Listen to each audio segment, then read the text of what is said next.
veux vous montrer là, c'est que dès lors que votre point est à l'intérieur de la maille, alors ces coordonnées, elles sont entre 0 et 1. Elles sont entre 0 et 1, donc c'est bien ce qu'on disait tout de suite, c'est une fraction du paramètre.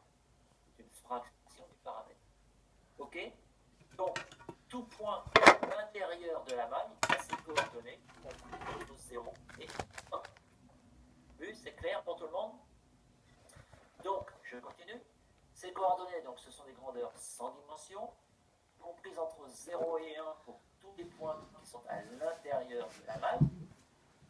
Maintenant, attention, ça, je redis, ce n'est que la maille, ce n'est que le motif périodique, ce n'est pas le solide global. Le solide, c'est la reproduction de ces mailles. Ça veut dire que si j'ai un atome M ici, eh bien, du fait de la périodicité cristalline, j'ai forcément le même atome M dans la maille d'à côté, à la même position. D'accord? J'ai une autre maille ici à côté, au-dessus, partout autour. Donc, si j'ai par exemple ici un point M, imaginons que c'est un cation Na+, eh bien la périodicité me dit que dans la maille d'à côté, même endroit, aussi un cation Na+. Et donc, cette fois, si je regarde ce point que je vais appeler M', eh bien, vous voyez bien qu'il a la même coordonnée X que M. Par contre, la coordonnée Y, elle va être ici. Ça va être Y plus une période. C'est le même atome, mais une période plus loin, selon Y. OK? Ou, ici, le point M seconde, eh bien, vous voyez bien que ce point M seconde, qui est donc le même, mais dans la maille d'à côté, eh bien, il a conservé la coordonnée Y, et c'est la coordonnée X moins une période. C'est X moins une période, c'est la maille d'avant. Bon, là où je veux en venir, c'est que du fait de la périodicité cristalline, eh bien, vous pourrez toujours rajouter un nombre entier ou retrancher un nombre entier à une coordonnée. Parce que si j'ai l'atome M en coordonnée X, eh bien, j'ai forcément le même atome M en X plus 1, en X plus 2, en X plus 3, etc. C'est la périodicité cristalline. Ou en X moins 20, X moins 2, etc. D'accord? Donc, sur une coordonnée X, Y ou Z, vous pourrez toujours ajouter ou retrancher un entier. C'est le même atome dans une maille, 2 mailles, 3 mailles plus loin ou avant. Donc, vos coordonnées, en général, on vous les donnera entre 0 et 1, c'est-à-dire qu'en général, on vous fournira les coordonnées des atomes qui sont à l'intérieur de la maille, mais vous verrez que assez souvent, on sera amené à aller chercher aussi à des atomes qui sont autour de votre maille, et donc aller rajouter ou retirer des entiers à votre coordonnée. Vu? Ça va? Bien, alors, si vous connaissez votre maille, donc, quand je dis la maille, si vous connaissez donc votre système cristallin, vous savez, votre maille elle est cubique, hexagonale, triclinique, etc. Si vous connaissez le système cristallin, si vous connaissez les paramètres de maille, donc ce qui définit cette boîte, ce qui définit votre maille, si vous connaissez la position des atomes à l'intérieur de la maille, alors vous connaissez parfaitement votre motif périodique à l'échelle atomique. Vous connaissez parfaitement votre motif périodique. Si vous connaissez la maille et la position des atomes, vous avez toutes les informations pour comprendre la structure de votre solide. D'accord? C'est bien clair ça? Donc vous verrez que par la suite, on verra ça tout de suite tout à l'heure, vous verrez que par la suite, on travaillera avec ces données-là. Ces données-là, c'est la maille, les paramètres de maille, la position des atomes dans la maille. Vu? Je continue.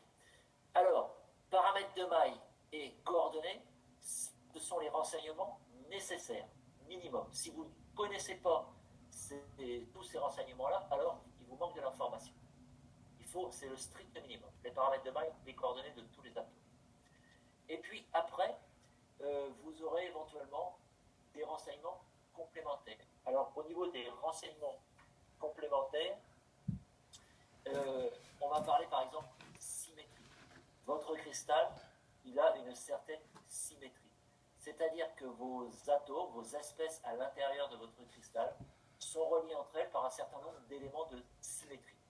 Ces éléments de symétrie, ça peut être des centres d'inversion, ça peut être des axes de rotation ou des réflexions des plans miroirs. Donc, avec différents types d'axes de symétrie, différents types de plans miroirs, je ne vais pas rentrer dans ces détails-là parce que c'est assez compliqué.